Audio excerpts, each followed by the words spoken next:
Vamos a compartir pantalla y vamos a leer. Estamos en el capítulo 3. Yo voy a empezar leyendo, sí, y ya cuando alguien se está listo, se decide, levanta la manito y para continuar o abre su micrófono para continuar. Sí. Capítulo 3. ¿Cuál es la base de la familia y su acción? La base de la familia. Para que una nación se tengan familias sanas, se debe enseñar el orden de Dios para esta y el matrimonio es su base. Es la relación que, sin tener vínculos de sangre, voluntariamente se decide tenerlos. El matrimonio tiene valor divino porque fue diseñado por Dios y después de Génesis 9:6, al darle al ser humano gobierno civil, se quiere que sea reconocido por este, se conserva mientras el esposo y la esposa viven. Eh, Viven y la esposa viven, ya que lo que Dios unió no lo separe el hombre. Una vez alguno muere, el matrimonio cesa. El acto de unir a un hombre y a una mujer integralmente, espíritu, alma y cuerpo, ante Dios para la vida, la unión legal de un hombre y una mujer para vivir el matrimonio es un pacto religioso civil por la cual las partes se comprometen a vivir juntas en mutuo afecto y fidelidad hasta que la muerte los separe. El matrimonio fue instituido por Dios con el propósito de prevenir las relaciones sexuales promiscuas, promover la fidelidad doméstica y asegurar el mantenimiento y la educación de los hijos. Lo que, Lo que enseña la definición de Webster es que el matrimonio obedece el designio de Dios para el ser humano, al ser un hombre y una mujer quienes lo contraen. Es un pacto de cada uno con Dios y entre ellos, el cual se basa en el acuerdo de casarse y en las promesas que se hacen de cumplir la ley de Dios para el matrimonio y la familia. Es fácil observar las decisiones que tomaron los individuos en contra de los principios de Dios y vemos, por ejemplo, el pecado del uso contra la natura llamado hoy homosexualismo a lo largo de muchas épocas pasadas. ¿Alguien quiere continuar? Hola, yo puedo leer. Adelante. Listo. No son homosexuales, pues ello significaría que así nacieron, y nadie nace así, ni es la homosexualidad que denota una forma correcta, sin pecado, de vida, sino que son personas que han tomado la decisión de vivir en el pecado del homosexualismo, o como lo especifica la Biblia, personas en el uso contra natura. Romanos 1:26-27. No nos debe extrañar que ese pecado siga presente hoy. Distintos quienes están en la pesadumbre de ese pecado quieran tener matrimonio. Y está la desfachatez de su de su pérfida intención, que no conformándose a que legalmente las uniones de pareja del mismo sexo ya tengan los vínculos legales, sigan queriendo que no se llame unión de parejas del mismo sexo, sino matrimonio. Esto comprueba que esas personas se están dejando usar por Satanás para ir en contra de la familia, pues sabe que si destruye la familia, destruye la nación. Aunque, aunque defender la familia es una lucha dura, en cada nación hay alfiles. Por ejemplo, en Colombia hemos contado providencialmente con el ministerio en el gobierno civil de mis hermanos Marco Fidel Ramírez y Carlos Torres, defendiendo el matrimonio y la familia. Parte de esa lucha está registrada en el libro Los que trastornan el mundo. Ahora veamos la definición del matrimonio del diccionario de la Real Academia Española de la Lengua. Unión de hombre y mujer o de dos personas del mismo sexo concertada mediante ciertos ritos o formalidades legales para establecer y mantener una comunidad de vida e intereses. Como este diccionario es pagano, su definición de una idea impía del matrimonio, alguno con arrogancia se permitiría decir que ok. Se permitiría decir que como todos los miembros de la nación no son cristianos, ¿por qué definir el matrimonio cristianamente? El primer paso para razonar es definir y al hacerlo se debe ir a cuando se estableció el concepto por primera vez. Se debe ir a la historia. Lo encontramos en la epístola que escribe el apóstol Pablo a la iglesia en Éfeso, Efesios 1:5-31, hacia el año 61 después de Cristo, y antes hacia el año 60 después de Cristo. En el Evangelio es por Mateo y más atrás el año 50 después de Cristo. En el Evangelio escrito por Marcos, pero el registro más antiguo está en Génesis 2:24. El matrimonio es una idea de Dios. No se le debe llamar así a cualquier otra cosa diferente a lo que Él estableció. El matrimonio es muy bueno, aunque es mejor ser soltero, es el clásico ejemplo entre lo excelente y lo mejor. Dios ha repartido dones a cada ser humano.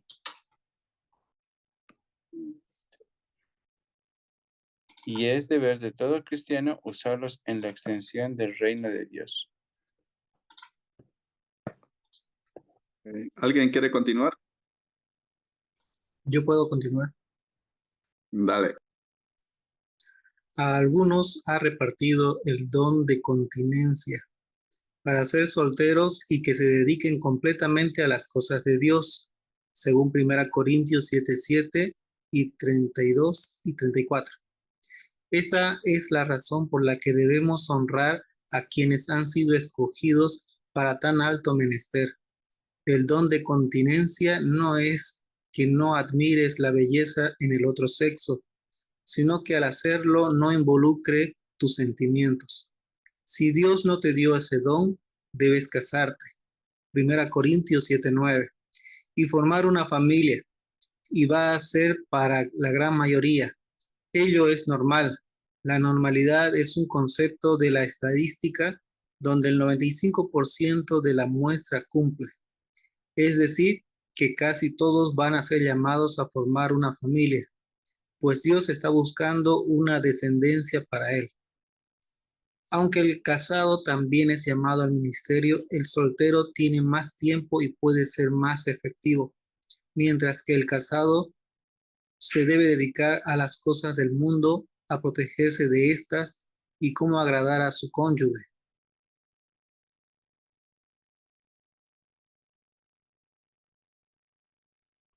Por ello, al final de la juventud, el individuo debe buscar la voluntad de Dios para saber si su propósito es que permanezca soltero o que contraiga matrimonio para formar una familia. Ambas opciones son un gran privilegio. Se observa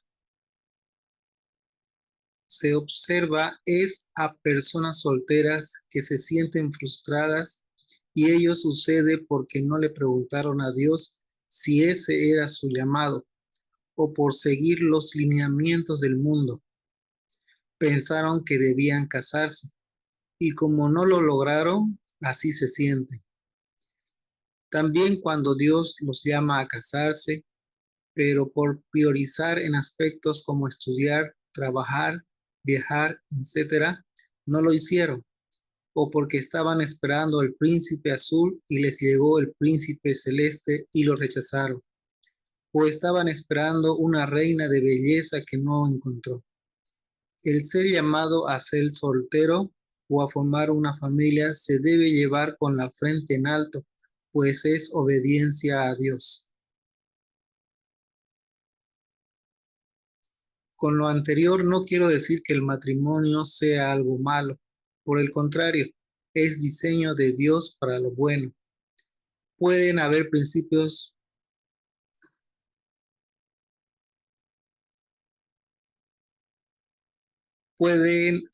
malentendidos y diferencias de opinión que se deben resolver y conciliar. De eso se trata. de tomar juntos las decisiones obedeciendo los principios bíblicos cristianos. Una de las formas de comprobar el bien del matrimonio es que previene la inmoralidad sexual y la promiscuidad en la humanidad. Por ello, se enseñó que si Dios ha llamado al matrimonio, hay que casarse rápido. No hay que darle lugar al tentador. Tampoco digo que hay que casarse con el primero que pase, sino que se debe ser mejor hombre para que una mujer lo acepte, y ser la mejor mujer para que un hombre le proponga casarse. El que haya esposa halla el bien y alcanza la benevolencia de Jehová. Proverbios 18:22. ¿Alguien quiere continuar?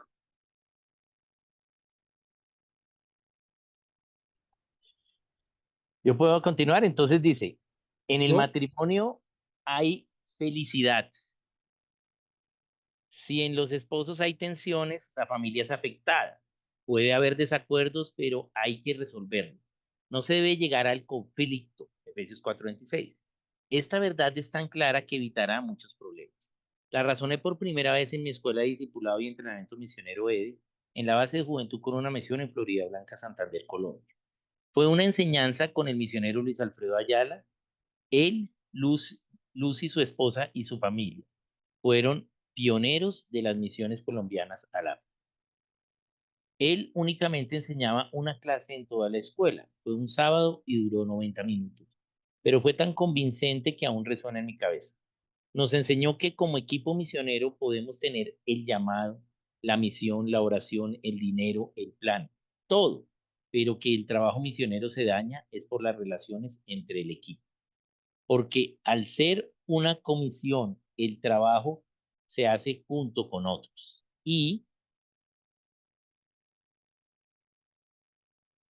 Y para que no se dañen las relaciones, se deben resolver los desacuerdos y evitar el conflicto. Y esto se aplica a todo, incluso al ser soltero, al matrimonio, a la familia, la iglesia, la ciudad, la nación y las naciones. La paz conyugal es una bendición y un requisito para educar a los hijos. Los hijos deben ver en sus padres un ejemplo a seguir por su cariño, sacrificio, entrega, ayuda mutua, comprensión, carácter cristiano y en una palabra que sean testimonio del amor de Jesucristo. Si el matrimonio está en obediencia a Dios, es sencillo que como padres cumplan con las responsabilidades de la familia.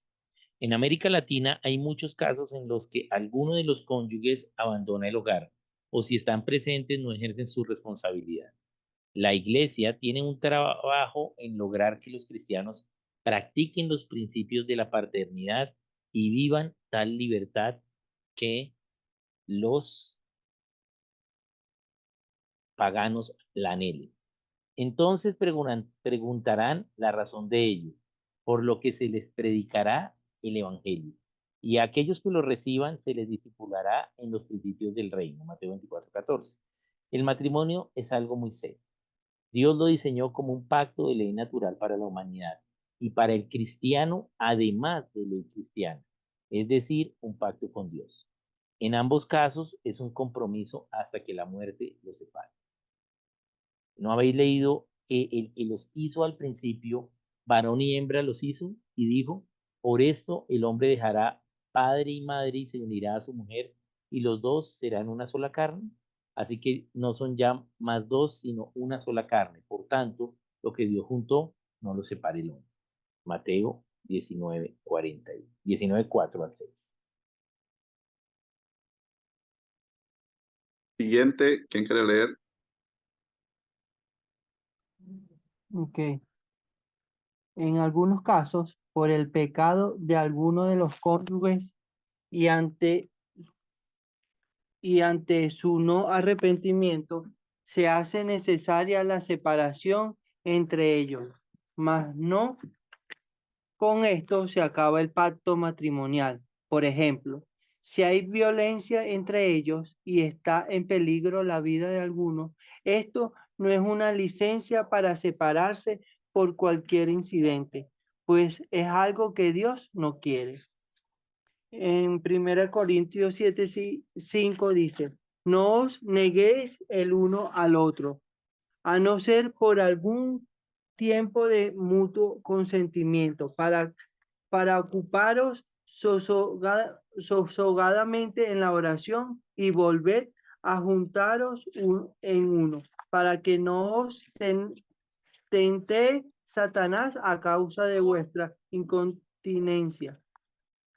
En Corintios 7, del 10 al 11 dice, pero a los que están unidos en matrimonio, mandó no yo, sino el Señor, que la mujer no se separe del marido, y si se separe, no, perdón, ya, toma, Aurora.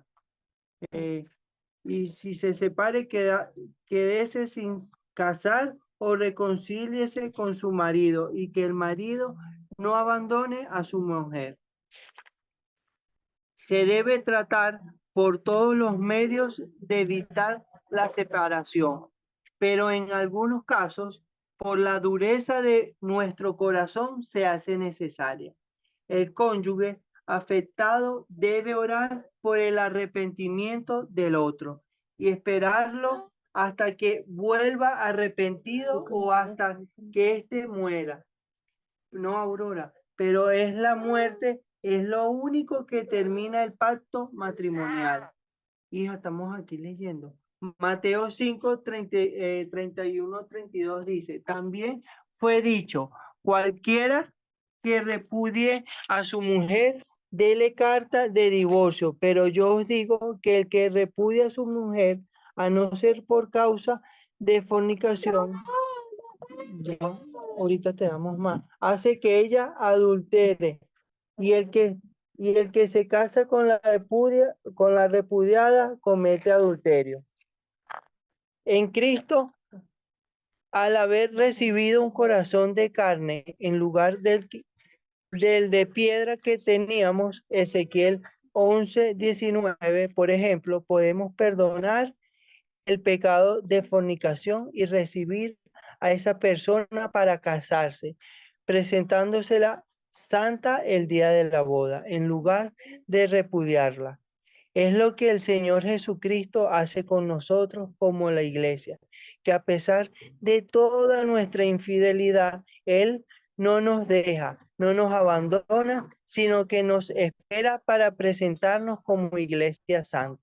Efesios 5:27. Cuando el cónyuge quiere repudiar al otro, es decir, divorciarse, hace que el otro adultere.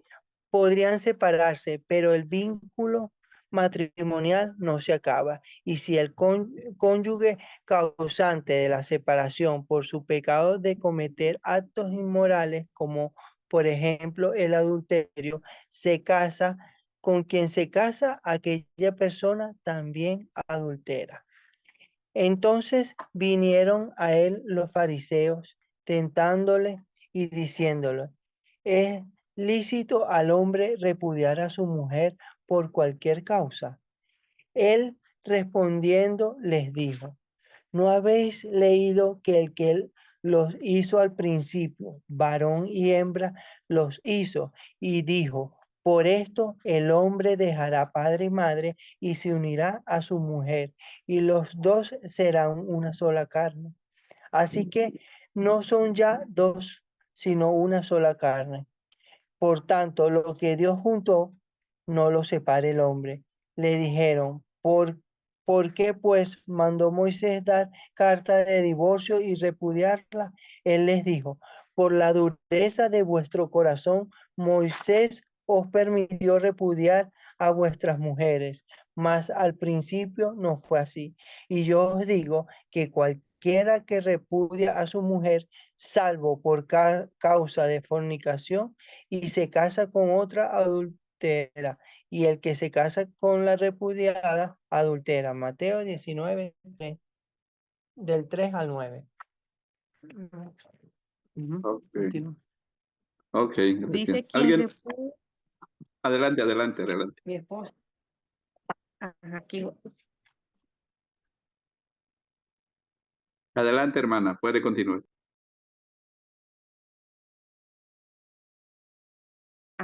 quien repudia a su cónyuge aunque aquel sea culpable de pecado y se casa de nuevo, también el repudiador adultera. Estos dos principios anteriores demuestran el alto pacto que significa el matrimonio y que aunque existan motivos de separación y se separan, solo la muerte de alguno de los cónyuges cesa el matrimonio. En Marcos 10, del 1 al 9, dice, levantándose de allí, vino a la región de Judea y al otro lado del Jordán, y volvió el pueblo a juntarse a él, y de nuevo les enseñaba cómo solía. Y se acercaron los fariseos y le preguntaron, para tentarle, si era lícito al marido repudiar a su mujer. Él respondió y les dijo, ¿qué os mandó Moisés? Ellos dijeron, Moisés permitió dar carta de divorcio y repudiarla. Y respondiendo Jesús les dijo, por la dureza de vuestro corazón os escribí este mandamiento, pero al principio de la creación varón y hembra los hizo Dios. Por esto dejará el hombre a su padre y a su madre y se unirá a su mujer y los dos serán una sola carne. Así que no son ya más dos, sino uno. Por tanto, lo que Dios juntó, no lo separa el hombre. Antes, por la dureza de nuestro corazón, Dios, en la ley mosaica, permitió dar carta de divorcio, Deuteronomio 24, Mateo y Marcos. Pero al principio no era así. Ese no era el diseño de Dios para el matrimonio. Por ello, el Señor dice que lo que Dios ha juntado, que no lo separe el hombre, confirmando el diseño de divino de que el matrimonio dure para toda la vida para toda la vida de los cónyuges. En Marcos 10, del 10 al 12, en casa volvieron los discípulos a preguntarle de lo mismo y le dijeron, cualquiera que repudie a su mujer y se casa con otra, comete adulterio con ella.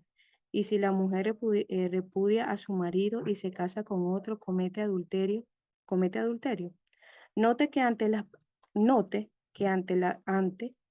pregunta de los fariseos, los cuales no creían en Jesucristo, el Señor le responde con el diseño divino del matrimonio como fue hecho desde el principio, pero ya en un lugar más íntimo con los discípulos, los cuales sí creían en él. Cuando le volvieron a inquirir sobre el mismo asunto, le respondió con un estándar superior a su anterior respuesta, no solo confirmándola, sino estableciendo aún mayor exigencia. La ley de, perdón, de la ley cristiana. Ahora, aunque el inocente, ya, aunque el inocente y el ofendido por el pecado de un cónyuge quisiera repudiarlo y casarse con otra persona, adultera al hacerlo y causa que con quien se case también esa persona adultere. Esto evidencia de nuevo lo sagrado del matrimonio. Lucas 16, 18, todo el que repudiara a su mujer y se casa con otra, adultera, y el que se casa con la repudiada del marido, adultera. Entonces, en un matrimonio donde ambos cónyuges son creyentes en Jesucristo, lo normal es que no se llegue a la separación. Pero si llega, ya sea de común acuerdo por un tiempo de oración, como lo vimos como en primera de Corintios, o por abandono o pecado por parte de alguno al otro, tanto el cónyuge pecador como el inocente deben quedarse solos y no volverse a casar, sino orar por arrepentimiento y del pecado cometido y volver a estar juntos. Si el cónyuge pecador, en lugar de mantenerse solo, dando frutos dignos de arrepentimiento mientras es aceptado por el otro, persiste en su pecado, entonces debe continuar separado. Y el cónyuge inocente debe seguir orando por el arrepentimiento del cónyuge pecador y esperarlo hasta que lo haga o hasta que éste muera. Y aunque el cónyuge pecador sigue en su violencia o adulterio y nunca se arrepienta, Dios sigue priorizando el sumo valor con el que diseñó el pacto matrimonial que el inocente debe seguir solo. Por eso se debe escoger bien con quién casarse. Se debe entender que la decisión de la decisión de matrimonio es algo supremamente serio e importante y que involucra el estar con esa persona hasta que la muerte lo separe y el poder llegar a estar solo toda la vida. A primera vista, podría parecer injusto este requerimiento divino, pero si pensamos en Dios con un concepto contrario a su naturaleza, quien está mal es quien piensa así, al no tener la idea correcta sobre él.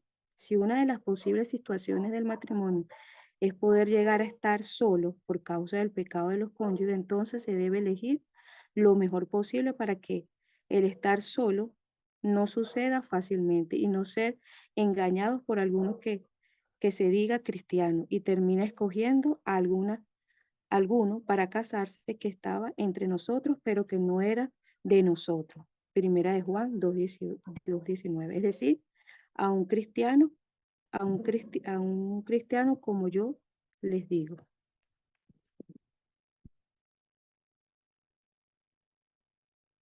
Ok, ¿hay alguien que quiere continuar? Si no, Ok. voy yo. Adelante, adelante, hermano. También podríamos decir que el cónyuge que adulteró es culpable y que las leyes cristianas recaen es sobre él, pero que el cónyuge que no pecó es inocente, estando libre de aquellas leyes que da esa opción. Primero lo visto en las leyes anteriormente enunciadas y segundo porque ante la ley cristiana todos somos culpables de adulterio. Pero yo os digo que cualquiera que mira a una mujer para codiciarla, ya adulteró con ella en su corazón. Mateo 5:28. El estándar de Cristo respecto a la ley es algo imposible de alcanzar por el hombre. Por ello se llama ley cristiana, porque es Jesucristo el único que puede cumplirla. Algunos podrían afirmar que debido a que los cristianos estamos bajo la gracia de Dios, la ley para los israelitas era una ley más difícil que la ley cristiana, pe- pero ello no es así. En el antiguo pacto, para asesinar había que asesinar. Éxodo 23, Deuteronomio 5:17. Pero en el nuevo pacto, para asesinar hay que enojarse con otro y llamarlo necio o fatuo. Mateo 5:21-22. O también en el antiguo pacto, para adulterar había que adulterar. Éxodo 20:14, Deuteronomio 5:18. Pero en el nuevo pacto hay que mirar con codicia, es decir, mirar dos veces. Mateo 5:27-28. Como las leyes cristianas son impracticables para el ser humano, no se deben tratar de ejecutar por uno mismo. Quien lo hace es a quienes yo llamo los cristianos. Yo. Van a la reunión dominical de la iglesia y salen con un nivel espiritual altísimo por la alabanza o la palabra predicada, etc. El lunes llegan a su trabajo llenos de ánimo y esperanza, pero en la tarde tienen algunos problemas con sus compañeros o el jefe. El martes vuelven a llegar con ánimo, pero los problemas aumentan e inicia su desesperanza. El miércoles llegan ni tristes ni felices, esperando enfrentar el día a ver qué les depara. Y lo que encuentran son más situaciones desafiantes. por lo que terminan el día desanimados y muy tristes. El jueves piden consejería al ministerio de exhortación y reciben palabra de ánimo, lo que les hace llegar el viernes nuevamente felices, pero se encuentran con aún más problemas. El sábado están en depresión y hasta peleando con Dios. El domingo vuelven a asistir a la reunión dominical de la iglesia y se repite el ciclo. Están tratando de vivir están tratando de vivir al vida cristiana en sus fuerzas y no en fe. La palabra nos enseña que ya no vivo yo, mas Cristo vive en mí. Gálatas 2:20. Es el Señor quien cumple la ley cristiana cuando nosotros no ejercemos nuestra voluntad, sino que decidimos bajo el señorío de Cristo, porque si fuese por nuestra voluntad, el resultado sería es que elegiríamos las obras de la carne. Gálatas 5:22-22.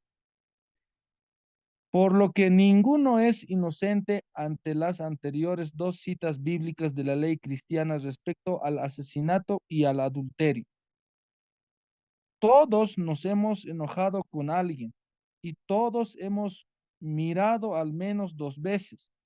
Somos culpables definitivamente. Ninguno es cónyuge inocente, pues todos hemos adulterado. Ninguno puede entonces rehacer su vida con otro, pues todos los cristianos somos adúlteros. Debido a esto fue que los discípulos le respondieron al Señor así cuando Él estableció esas leyes. Mateos 19:10-11. Les dijeron sus discípulos, si así es la condición del hombre con su mujer, no conviene casarse. Entonces Él les dijo, no todos son capaces de recibir esto, sino aquellos a quienes es dado. Mi Ok, esposa va a continuar. ok, adelante. Por ello, la única forma de tener un matrimonio en felicidad es con Jesucristo. Es Dios quien llama al matrimonio y a la familia, y haciéndolo Señor de nuestras decisiones al optar por los principios que Él ha establecido para cada cosa. Seremos libres, Juan 8:32. Diferente es la situación cuando no se ha cumplido el principio bíblico para el matrimonio de unirse en yugo igual. 2 Corintios 6:14, que claramente es no iniciar un matrimonio en obediencia a Dios y donde seguramente habrá más infidelidad al ser uno de los cónyuges un pagano. Y de aquellos solo se puede esperar el mal. Y a los demás yo digo, no el Señor, sino alguno hermano tiene mujer que no sea creyente y ella consiente en vivir con él, no la abandone. Y si una mujer tiene marido que no sea creyente y él consiente en vivir con ella, no la abandone, porque el marido incrédulo es santificado en la mujer y la mujer incrédula en el marido, pues de otra manera vuestros hijos serían inmundos, mientras que ahora son santos. Pero si el incrédulo se sepárase, pues no está el hermano a la hermana sujeto a servidumbre en semejante caso, sino que a paz nos llama Dios. Porque, ¿qué sabes tú, oh mujer, si quizás harás salvo a tu marido? ¿O qué sabes tú, oh marido, si quizás harás salvo a tu mujer? 1 Corintios 7:12-16. Pero quien no cree en Jesucristo no está bajo la ley cristiana. Y si aquel insiste en separarse, el que es creyente debe hacerlo y puede rehacer su vida, aunque siempre es mejor obedecer los principios bíblicos para el cortejo y el noviazgo, que se explica en el capítulo 10 de este libro, y así empezar correctamente el matrimonio, evitándose sinsabores y no llegar a concupiscencia, como el repudio, pues Dios lo aborrece. Nos hizo el uno, habiendo en él abundancia de espíritu. ¿Y por qué uno? Porque buscaba una descendencia para Dios. Guardaos pues en vuestro espíritu y no seáis desleales para con la mujer de vuestra juventud, porque Jehová Dios de Israel ha dicho que él aborrece el repudio y al que cubre de iniquidad su vestido, dijo Jehová de los ejércitos. Guardaos pues en vuestro espíritu y no seáis desleales. Malaquías 2, 15 al 16. Al usar la palabra aborrecer, Dios deja en claro que no da lugar al divorcio entre cristianos y no quiere que los esposos se separen, pues solo la muerte de uno de los cónyuges es lo que le da licencia para que el cónyuge sobreviviente se case nuevamente. La mujer casada está ligada por la ley mientras su marido vive, pero si su marido muriere, libre es para casarse con quien quiera, con tal que sea en el Señor. 1 Corintios 7:39. En el lugar del divorcio y de la separación en el matrimonio cristiano, Dios quiere es la reconciliación de los cónyuges, y mientras eso se logra, deben estar solos. Pero como no es bueno que a los que Dios ha llamado a casarse estén solos, Génesis 2:18, debe ser rápida la reconciliación. Y todo esto proviene de Dios, quien nos reconcilió consigo mismo por Cristo y nos dio el ministerio de la reconciliación. 2 Corintios 5:18. La base del matrimonio. Así como se ilustró que la base de la familia es el matrimonio cristiano, ¿cuál es la base entonces del matrimonio? Para entenderlo debemos razonar la ley del matrimonio y la familia. Por tanto, dejará el hombre a su padre y a su madre, y se unirá a su mujer, y serán una sola carne. Génesis 2:24. Lo primero que se razona es que el Espíritu Santo le dé al hombre y a la mujer una instrucción que es el matrimonio, mediante el compromiso o votos que están haciendo Adán a su mujer en este versículo. Lo siguiente es que dice, por tanto, por lo que debemos hacer un alto en la lectura y volver a los versículos anteriores para saber sobre qué base se establece la ley del matrimonio. Lo que se expone anteriormente es la hechura de la mujer y que es ayuda idónea para el hombre.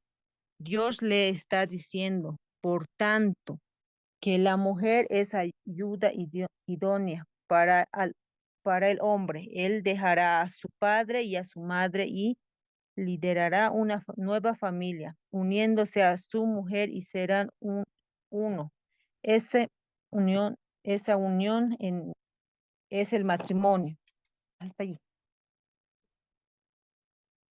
Ok, ¿alguien quiere continuar?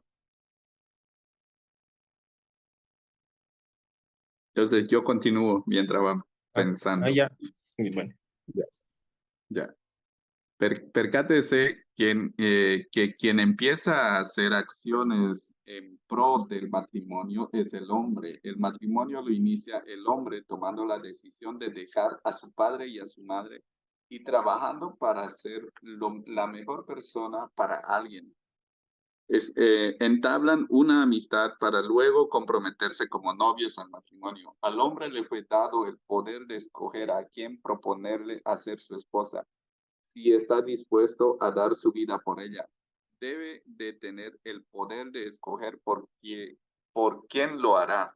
Pero si yo dejara hasta aquí la explicación, se podría concluir que es injusto, hasta machista, pero como Dios es justo, a la mujer también le dio un poder incluso mayor que el del hombre. Ella tiene el poder del consentimiento, es decir, que en últimas, quien da la palabra final para darle vía libre al matrimonio es la mujer, pues decide a quién acepta o rechaza para el matrimonio, para vivir para alguien y ser su ayuda idónea. Ella debe manifestar su libre voluntad de querer hacerlo.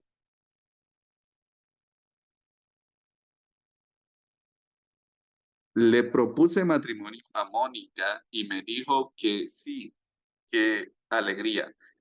Si me decía un sí o un no era para siempre, pero una cosa fue lanzarme con esa propuesta estando ella y yo solos, y otra muy distinta hacerlo de una manera oficial frente a las dos familias. Como Dios me dio el don de palabra de ciencia, desde pequeño lo usé para enseñar conocimiento a otros. Por ello, no tenía miedo de hablar en público, parecía, yo que me preciaba de ser hábil en la oratoria, y ese día me temblaba la voz. La valentía es una cualidad del carácter de Jesucristo, y todo creyente debe permitir que el Señor Jesucristo forme su carácter en él. Al iniciar un matrimonio, demostramos valentía. Allí, tartamudeando, lo entendí. Es tal el compromiso del liderazgo del hombre en la familia que debe estar dispuesto a morir por su esposa y por sus hijos, Efesios 5, 21, 28. Asimismo, es tal el compromiso de la mujer para con la familia que debe, eh, puede continuar José si quiere, o Fe.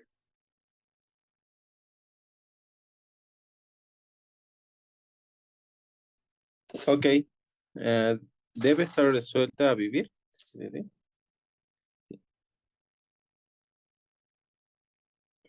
Ok. Debe estar resuelta a vivir para su esposo y para sus hijos. Él dispuesto a morir por ella. Cuando el hombre no está dispuesto a ello, la familia se rompe. La principal causa de pobreza en una nación es el abandono del hogar por parte del hombre. Dios no quiere esto que ocurra, por cuanto el hombre es el sacerdote, protector y muchos otros roles que le dan seguridad a la familia. El hombre es la base del matrimonio, porque esa unión es su responsabilidad. Por ello, su voto o promesa a su esposa de no abandonarla y estar con ella cuidándole hasta que la muerte los separe es la más importante. Génesis 2:24. No hemos dejado engañar nos hemos dejado engañar por el enemigo.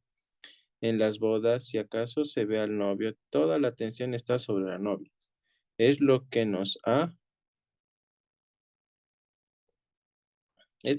enseñado Hollywood y la literatura pagana, que el vestido, el peinado, los zapatos, las damas de honor, grandes sumas de dinero, etcétera.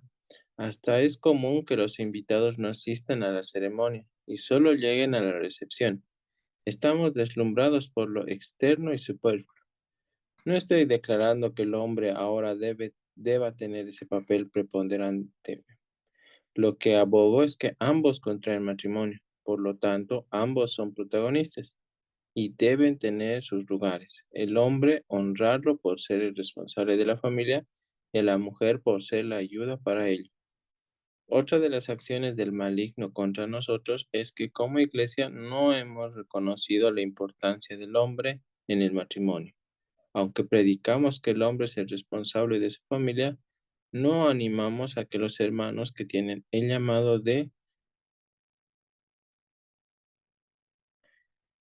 el llamado de discipular a los hombres lo hagan. Lo que hay oposición y obstáculos, por lo que casi no hay ministerios de discipulado a los hombres, ni escuela para padres, pues Satanás no está interesado en que estos ministerios se desarrollen y usa los celos de los gobernantes eclesiales, que como deben ser hombres, En su carnalidad piensan que no es conveniente que se ministre a los hombres, pues pudiese hacer que otros sepan más que ellos, y así sentirán amenaza a su autoridad. Pero es el hombre a quien Dios le dio la responsabilidad del matrimonio, la familia y la iglesia.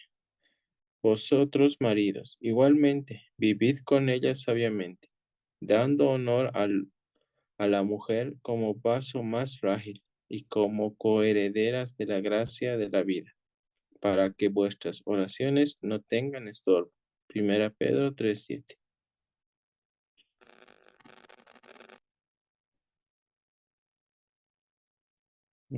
Es tal el diseño de Dios para el matrimonio que establece como condición para que las oraciones que tengan y requieran como matrimonio sean respondidas. El trato que el esposo le da a la esposa exhibiendo su diseño de que el hombre es la base del matrimonio. ¿Ok? Ok, ¿alguien quiere continuar de aquí?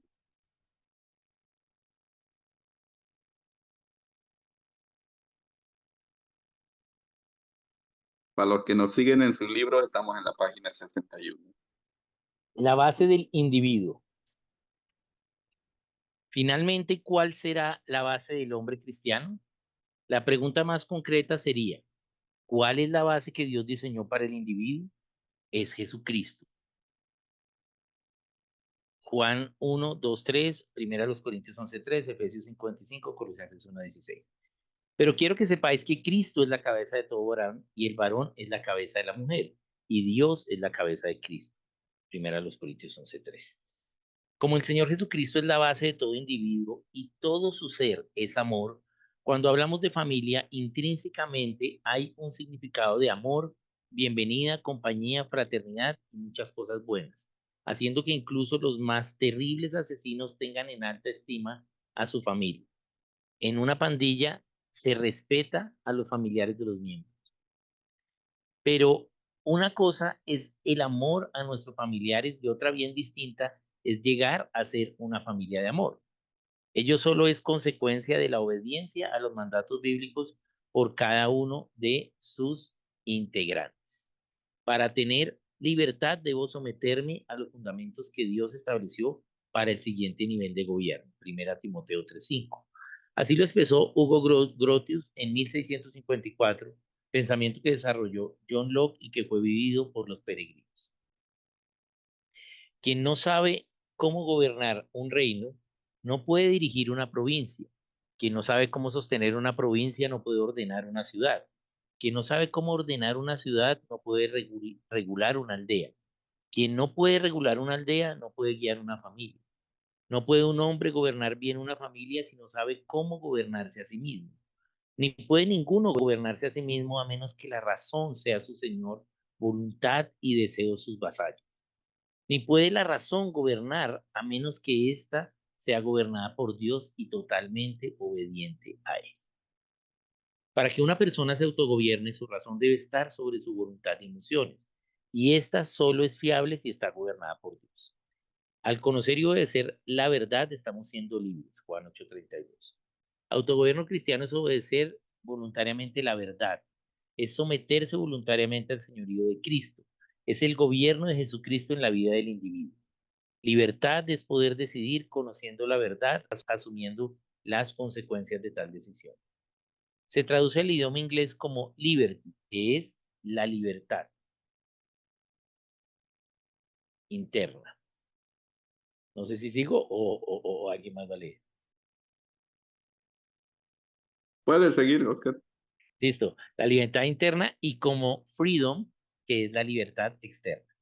En español, libertad sería la interna y ser libre, la externa. El costo de la libertad es la eterna vigilancia. ¿Y qué vigilar?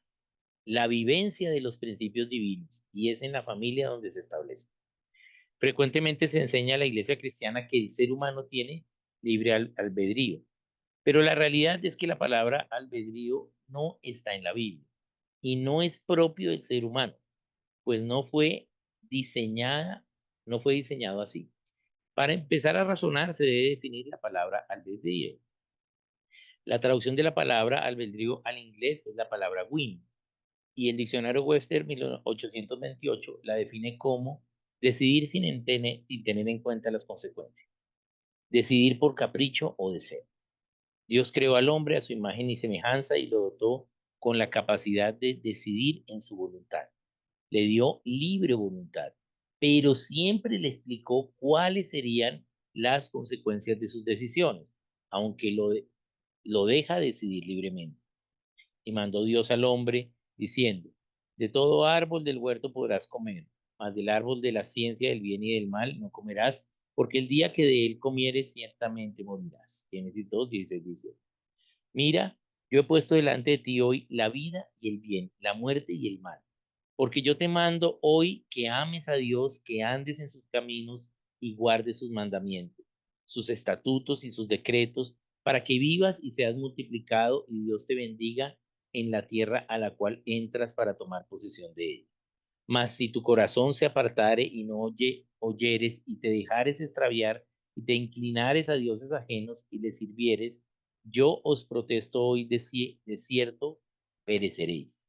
No prolongaréis vuestros días sobre la tierra a donde vais, pasando el Jordán para entrar en posesión de ella. A los cielos y a la tierra llamo por testigos hoy contra vosotros, que os he puesto delante la vida y la muerte, la bendición y la maldición. Escoge pues la vida para que vivas tú y tu descendencia. Deuteronomio 30, 15 al 19. Se concluye que Dios siempre le da al ser humano la libertad de elección frente a la verdad, estableciendo las consecuencias de cualquiera que fuese su decisión, ya sea elegir lo bueno, obedecer la verdad, o elegir lo malo, desobedecer la verdad. Dios no quiere que el ser humano decida por capricho, por deseo o por emociones sin tener en cuenta las consecuencias a su decisión. Es decir, que decida por albedrío, Jeremías 17:9, sino que lo haga en libertad, precisamente teniendo en cuenta las consecuencias. El hombre lo que tiene es libertad, obediencia voluntaria, libre elección, pero nunca libre albedrío. Debido a esto es que en la familia se promueve que los hijos puedan tomar decisiones y asumir las consecuencias a estas. Dios quiere que el ser humano tenga en cuenta las consecuencias al tomar decisiones y lo lógico es que tomen las decisiones con consecuencias que no lo dan. ¿Sí? Ok, Para que alguien más continúo. continúe. ¿Hay alguien que quiere continuar? Ok. Adelante. Si me améis, guardad mis mandamientos. Juan 14, 15. Dios inicia con un condicional, lo que significa que la autoridad para obedecer está en el individuo, en su libre voluntad. También que el amor es consecuencia directa del autogobierno. Por eso, si bien después de la resurrección del Señor Jesucristo, Mateo 27, 53, 28 del 1 al 10, Marcos 16 del 1 al 8, Lucas 24 del 1 al 12 y Juan 20 del 1 al 10, permanecen en la fe, la esperanza y el amor. El mayor de ellos es el amor. 1 Corintios 13, 13. Si tenemos que resumir a Dios en una expresión mínima, sería: Dios es creador. Quien es Dios en forma de Padre, yo soy. Dios es suprema autoridad, quien es Dios en forma de Hijo, Jesucristo. Y Dios es divina providencia, quien es Dios en forma de Espíritu Santo. Pero si tengo que expresar irreduciblemente a Dios, Dios es amor, quien es Dios mismo en cada forma y en todas sus formas, un solo Dios en tres formas. Dios mismo es el autogobierno de todo el autogobierno. Dios es la obediencia de la obediencia. Dios es el amor del amor. Filipenses 2, 5, 11. Por ende, como individuos y familia, debemos obedecer sus preceptos. Efesios 6, 1, 4, Colosenses 3, 19 al 22.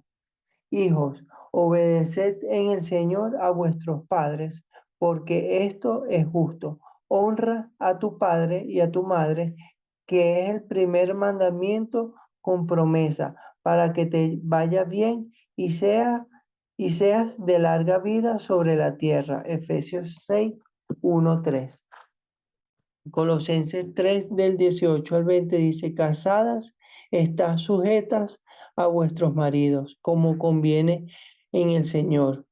Maridos, amad a vuestras mujeres y no seáis ásperos con ellas. Hijos, obedeced a vuestros padres en todo, porque esto agrada al Señor. Ocupándonos inicialmente de los hijos, observamos que, de nuevo, el mandato es un condicional a manera de sugerencia, diciendo que obedezcan porque es justo hacerlo, y ello agrada al Señor. Se ve claramente cómo Dios es perfectamente consecuente con Él mismo, respetando que tenemos la posibilidad de decidir autogobernarnos o no, y su diseño de crearnos a imagen y semejanza suya, con libre voluntad. Dios se dirige directamente a los hijos, les dice hijos, no dice padres hagan obedecer a sus hijos. Dice es hijos, obedeced a vuestros padres en el Señor. Es decir, en los preceptos de Dios. La autoridad para tomar la decisión de obedecer está en los hijos. Es un asunto de autogobierno. Si lo hacen, honrarán a sus padres, obedecerán a Dios cuando fuesen adultos y tendrán largos años de vida. 1 Corintios 11:30. El otro aspecto que enseña Dios en estos pasajes hacia los padres es que los padres no exasperen ni provoquen ira a sus hijos. En Efesios 6:4 dice, y vosotros padres no provocáis a ira a vuestros hijos, sino criarlos en disciplina y amonestación del Señor. Colosenses 3:21 dice, padres, no exasperéis a vuestros hijos para que no se desalienten. Al leerles diariamente a mis hijas un capítulo de la Biblia en el orden en que está escrita, he aprendido mucho, aunque todas escuchan, es la lectura específica para una de ellas.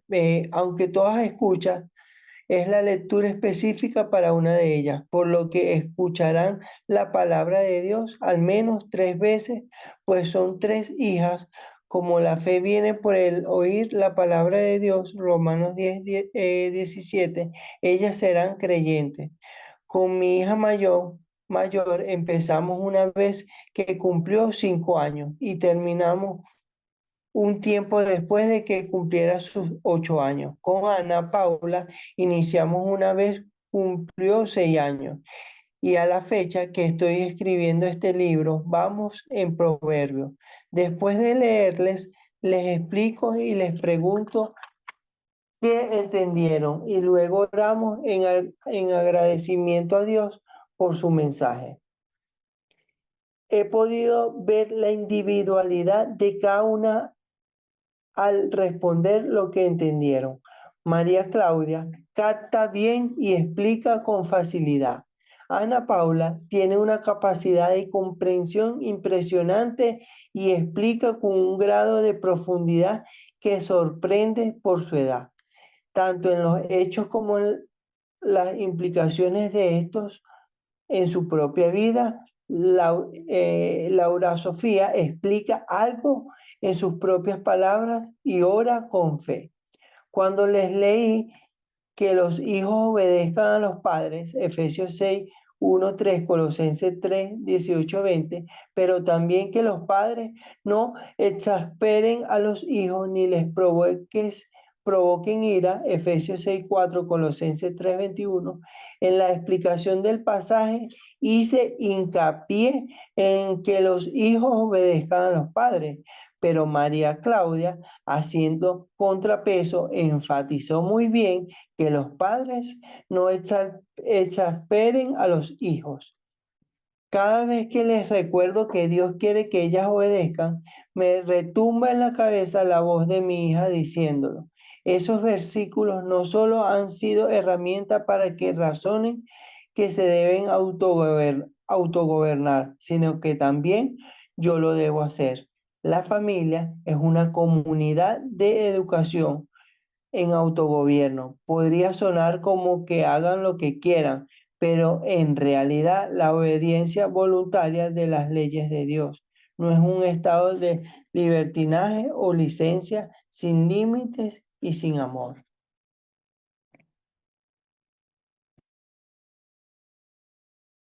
El gobierno El en la go- familia. Oh, ¿alguien quiere continuar? Bueno, voy a continuar.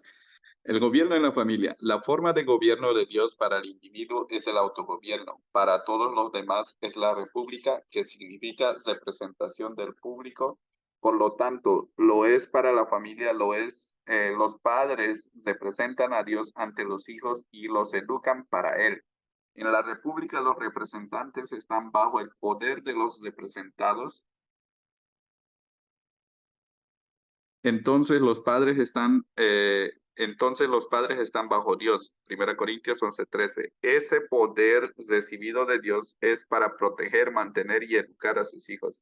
Para que haya gobierno, primero debe haber ley. Y en una república, la ley suprema es la ley natural, que es la ley dada por Dios, en consecuencia del ser humano, la cual está en su espíritu. A diferencia de la república, en la democracia no hay ley natural, aunque el ser humano puede hacer leyes civiles. Génesis 9:6.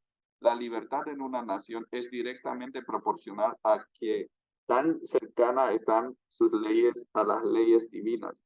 Ese marco general de leyes que registran en una constitución y bajo ellas se establecen nuevas leyes. La representación se da en los tres poderes del gobierno legislativo, ejecutivo y judicial. ¿Por qué? Porque Dios es nuestro juez, Dios es nuestro legislador, Dios es nuestro rey, Él mismo nos salvará. Los tres poderes del gobierno legislativo, ejecutivo y judicial es un concepto bíblico y no de la democracia, pues Isaías vivió entre los años 740 a 680 antes de Cristo. Las primeras ideas de la democracia fueron dadas por Clístenes unos 500 años antes de Cristo, por lo que 200 años antes ya Dios había revelado ese concepto. Los padres representan a Dios en los tres poderes. En el legislativo porque hacen leyes específicas para sus familias, en el ejecutivo porque ejecutan las leyes que promulgaron y en el judicial porque evalúan si sus hijos las cumplieron o si necesitan corrección. Las leyes fueron dadas para hacer evidencia el pecado, Romanos 7:7, y protegernos. Son promulgadas para el bien y para castigar al que hace el mal al atentar contra ellas. Por ello, los hijos deben obedecer las leyes concernientes a su protección, manutención y educación promulgadas por sus padres. Si son adultos solteros y viven en el hogar de sus padres, deben obedecer las leyes de sus padres.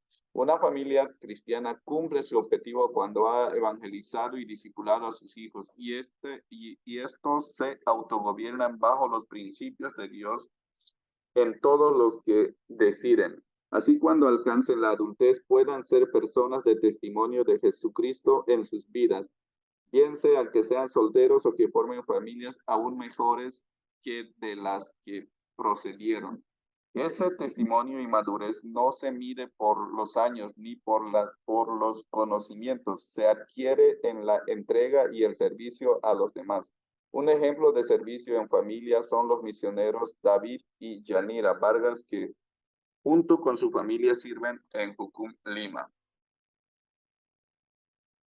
Ok, entonces aquí tenemos los principios bíblicos que hemos tratado. No los vamos a leer, vamos a parar aquí. Quiero pedirle